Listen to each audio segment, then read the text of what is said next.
আসসালামু আলাইকুম বন্ধুরা, আশা করি সবাই ভালো আছেন। আজকের কাতারের ভিসা সম্পর্কে কিছু কথা বলবো।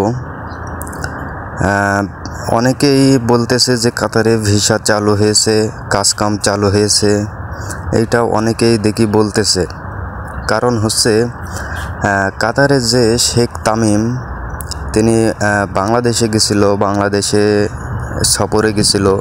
যাওয়ার পরে যে শেখ হাসিনার সাথে যে কথা বলছিল, এরপর থেকে অনেকের কাছে শুনতেছি যে কাতারে ভিসা চালু হয়েছে বা ভিসা কাতারে কাজকাম চালু হয়েছে।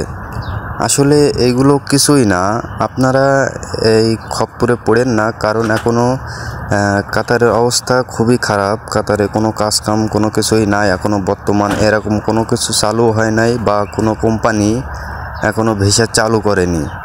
তো আপনারা সাবধান হয়ে যান এই ধরনের প্রতারণা থেকে। কারণ এখনও কোনো কাজকামই চালু হয়নি। কাতারের অবস্থা এখনও জটিল সমস্যা, কাজকাম কোনো কিছুই নাই। তো যারা এই ধরনের কথা বলছে, এদের কথা শুনে আপনারা কাতারে আসবেন না। কারণ এগুলো সব ভুয়া কথা, এগুলো সব কিছুই ফাও কথা। আপনারা এই কথায় যদি কান দেন বা এরকম প্রতারণা হয়ে যদি আসেন কাতারে, তাহলে কিন্তু আপনারা জটিলতার সমস্যা হবে আপনাদের।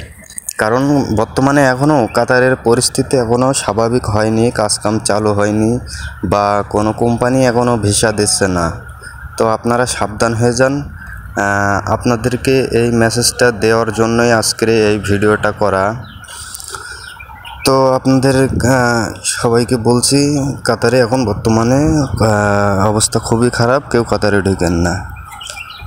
তো সবাইকে ধন্যবাদ। আসসালামু আলাইকুম।